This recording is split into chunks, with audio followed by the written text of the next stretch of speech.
sayote na onion, garlic, and tomatoes. And then, meron akong 4 cubes dito, guys. Ayan. Ayan. Magtoge tayo, guys, with ayan, yung Baguio beans and carrots. And then, yung sayote naming natira sa ref, nakalimutan ko, sayang naman. So, ilalagay ko rin siya. And then, may patis, pampalasa. Ayan, guys.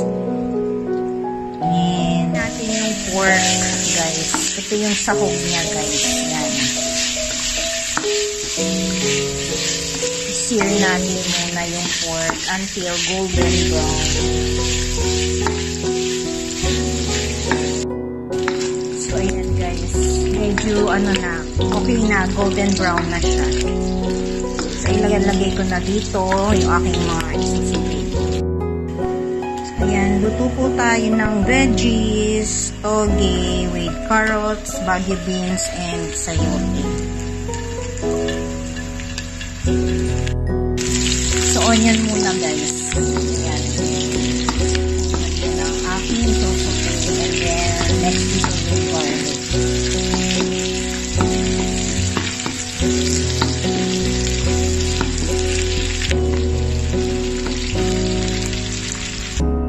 Garlic tayo naman. Yan.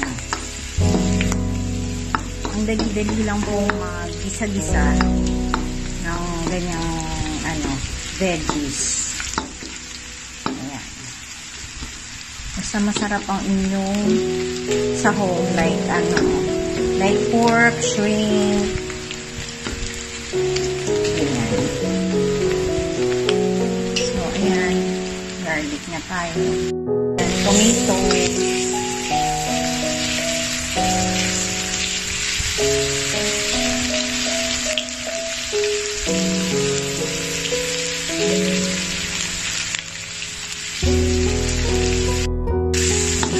Halo na natin ang ating pork sa pag-isa.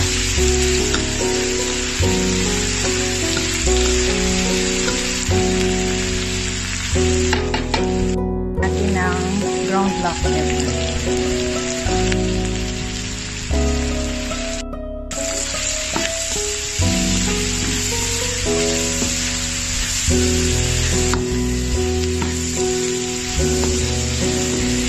Optional lang po yung paglalagay ng ground black pepper po Ako gusto ko kasi meron. Po natin yung ating carrots and Baguio beans, yung mga yung matitigas na veggies, and then yung sayote. Para maluto siya ng husto. Kasi hinuhuli ko po yung toge. Sandali lang po siya kasi maluto. Kailangan half cook lang. So, ito muna ang sabi.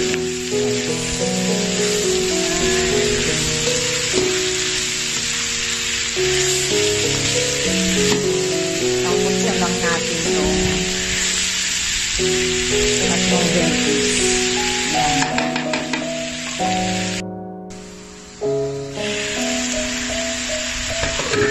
Ilagay na natin yung pork cubes, guys. And then, lagay na rin natin yung patis or fish sauce.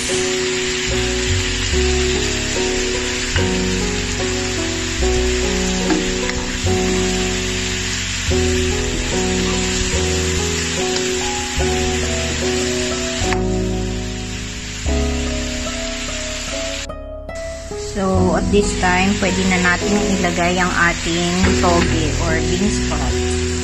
Yan. Hinayaan ko lang siya mag-simmer ng 2 to 3 minutes para maluto yung veggies. Ayan. Ito na po yung ating toge. Sama na natin. Ayan. Hayaan lang natin siya. Takpan lang. And later yan, luto na agad yan, guys.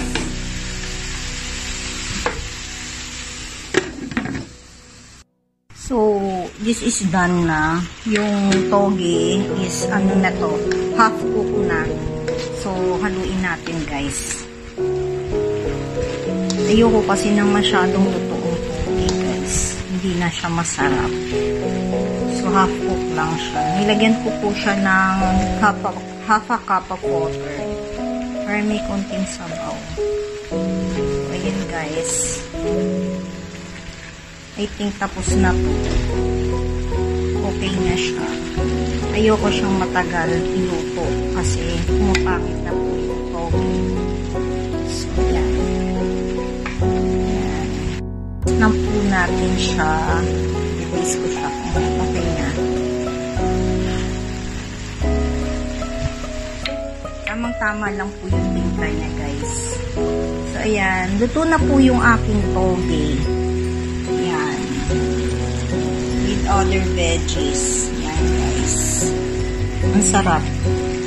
Done! Thank you for watching, guys. Kim's Kitchen. Bye!